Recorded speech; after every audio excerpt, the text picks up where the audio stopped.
ახლა მოვჩივარჩის, ამ ცოტას ვისვენებ ახლა. სახლში დავიდე ბევრი საქმე მაქვს გასაკეთებელი, თუმცა ხა ეს დრო მაქვს, რომ რაღაც გაგიზიაროთ. გუშინ ბატონ დანიელს ჰქონდა პირველად თამაში, სხვა გუნდ შევხვდა, ძალიან კარგი გამოცდილება მიიღო და მეც ძალიან კარგი გამოცდილება მივიღე, როგორც მოგეხსენებათ.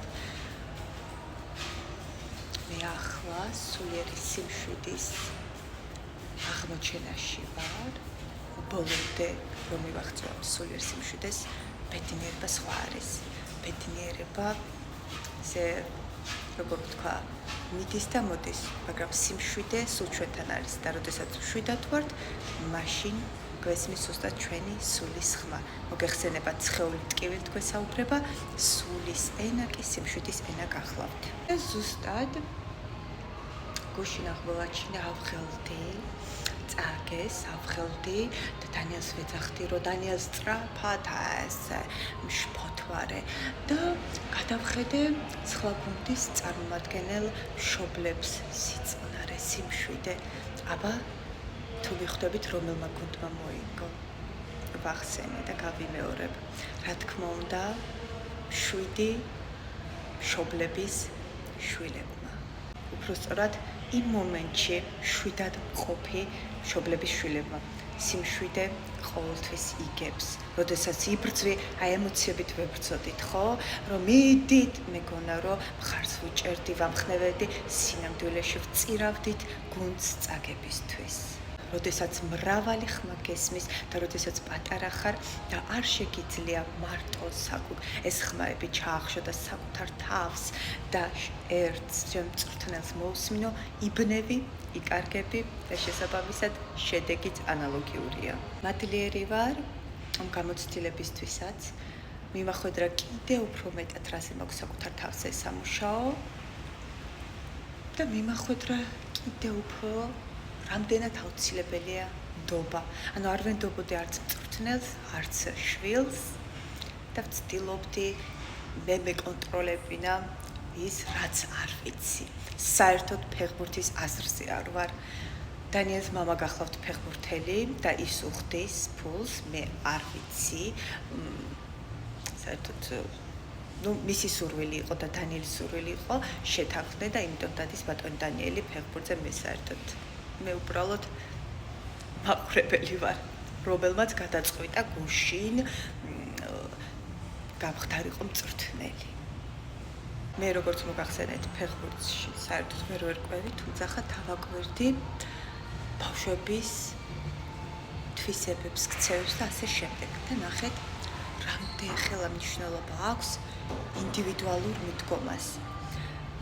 ნახეთ, გუნდი იყო თვითონ წინვალესი ბავშვები, საოცარი ბავშვები, მაგრამ სად არიყვნენ თამაშისთვის, შეხვედრისთვის. გუნდი შეკრული არ იყო. ყველა იყო გოლზე ორიენტირებული, გოლის გატანაზე და არა ერთმანეთის წაწყებაზე. ბატონი დანიელი კი, ნახეთ, რამდენი ხელა მნიშვნელობა აქვს, აი აქ ფსიქოლოგიურად რო იცოდე რომელი ბავშვი რას წარმოადგენს, რას ფსიქიკური, ფიზიკური, რა მონაცემების მატარებლები არიან იმ ეტაპზე, შემდეგ მივითარდებიან. ნახეთ, ბატონი დანიელი არის ძალიან კანონის ადამიანი გახლავთ. უთხარი გააკეთებს და აი ესე რო უყვიროდი, ვეუბნებოდი, წადი მეთქი წინ და თურმე რა ხდება. არ მესმის, თქვენ შემისწორეთ, თუ არ ვცდები, თავ დასხმელი, თუ დაცვაში, მოკლედ მითხარით, დამიწერეთ კომენტარში, დაცვაში იყო. და მართლაც ვიღაცას ბურთი რომ მიქონა, ეს გაიქცა, ძალიან სწრაფი არის. გაიქცაოდა. მაგრამ მე ვთქვი, ეს ბავშვი რატო არ გაძბის გოლების გასატანად? იცავდა ტერიტორიასთან ლომია, იცავს. ამიტომ ყოველთვის აუცილებელი არის გათვალისწინება, რომ დანიელისთვის ახლა შემდეგ საუკეთესო წვრთნელი არის და თავად უკეთ იცის. უნდა ეხეთ ასეთ ადამიანს უნდა უთხრა, რომ ცი რა, ანუ დავალე, იმიტომ რომ ის არ გადაუხვევს იმას, რასაც ეტყვი, თუ არ ასწავლე გადახვევად. დავალე, ისიც გააკეთე, ისიც ან ეს გააკეთე 10-ზე. სხვა ბავშვი იყო საუკეთესო, მაგრამ იღლებოდა. ნახეთ, გაიტანა გოლი და დაიღალა, დაიკარგა შემდეგ. გამოიქცეოდა და ეხლა ანუ აუცილებელი იყო შემცვლელი. რო აღედგინა შემცვლელი, სად იყო? პოეტერები არიან. ნახეთ, რამდენი ხელმძღვანელობა არის. მერე სხვა ბავშვები პატარები იქ იყო როგორ რაღაცა იცით, გონი ყველა 7 წლის იყოთ რაღაცაზე. ანუ გუნდი დაწყების თანავე უკვე განწირული იყო წაგებისთვის. მაგრამ მიხარია და რატომ? ასე რო იწყებ. მერე სულ გაბარჯვება მოდის შენკენ. რატომ? იმიტომ რომ მოტივირებული ხარ. დანიელმა არც ანუ კარგად არ იცის დანიელმა არც ფეხბურთი ხა. მამამისთან შეხება იშვიათად აქვს მამამის, სხვა ოჯახი ყავს, მე ფეხბურთის აზზე არ ვარ. გამომდინარე რამდენად ფიზიკურ დატვირთვას იმდენი ხელმძღვანელობა არ აქვს, რამდენიც ფსიქოლოგიურს.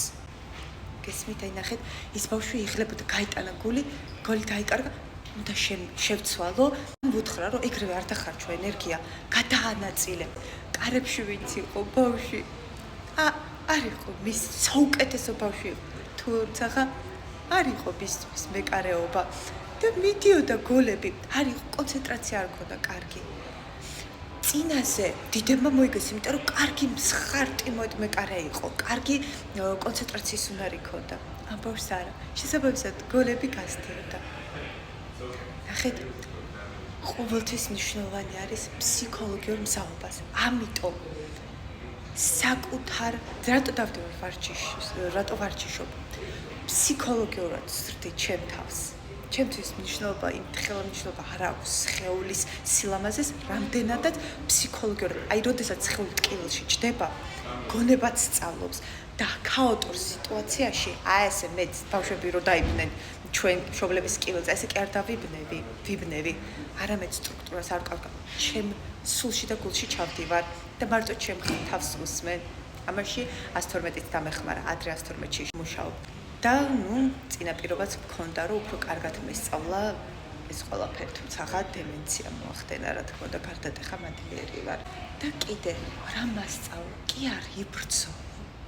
ყოველთვის ვიბრძოდი. არ იბრძოლო. თავარი არის ნდობა. არც ერთი ბავშვი ერთმანეთს არ ენდობოდა. ის ერთმანეთს უდგებოდნენ წინ, გოლი რო ან ყველას უნდა გოლის გატანა. ყველას უნდა თავის გამოჩენა. სად იყო გუნდურობა? ნახეთ, სახლში თავარი ჩემს არის სტრუქტურა. დავიხლები დანიელს ვთხოვ. ანუ დანიელმა ძალიან კარგად იცის გუნდური მუშაობა. ამიტომ არ ართმევდა, ვუთხარ რომ აი მიგაქვს ბურთი, რატომ მიეცი იმას?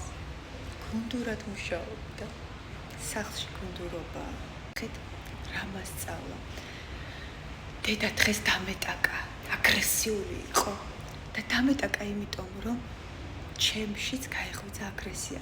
მას ეს სიამოვნებს, ეს უნდოდა და მე რა ვქენი? სიყვარულში, სიმშვიდეში ჩავჯექი და ისიც დაწყნარდა. დობა. თავარი ერთმანეთის დობა. წინ წაწევა და არა გამოჩენა, რომ მე ვარ საუკეთესო. ჩვენ საუკეთესო სოები ერთმანეთით ვართ და არა ცალ-ცალკე. მიყვარხართ.